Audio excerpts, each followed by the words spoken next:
Is it okay for the government to make people pay a tax for the right to vote?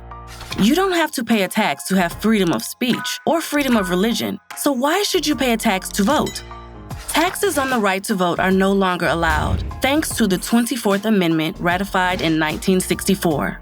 One of the earliest conditions for voting was owning property. In 1787, when the framers wrote the Constitution, white men without property could not vote.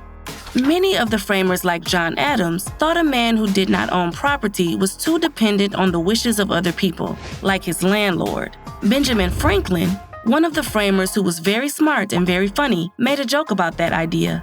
He told a story about a man and his donkey, which was worth $50, so the man had enough property to vote. But then the donkey died and the man could not vote.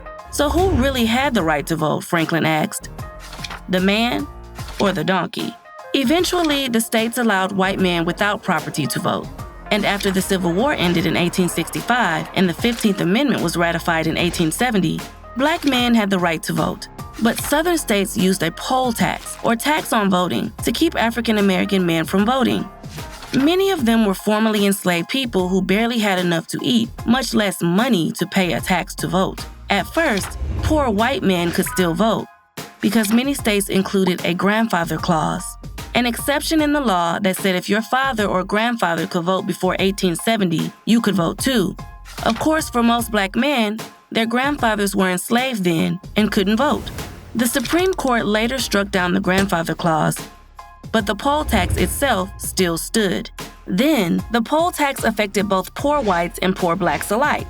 In 1937, the Supreme Court upheld the poll tax as constitutional. In 1962, when Congress set out to change the poll tax, it found that the tax was not different based on race.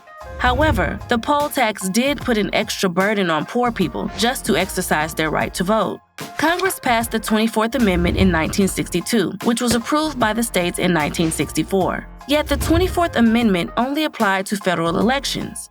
In 1966, the Supreme Court changed its mind on poll taxes and struck down their use in state elections too. The court said that wealth should not be used as a qualification for voting. Besides the poll tax, what other practices can limit a person's right to vote?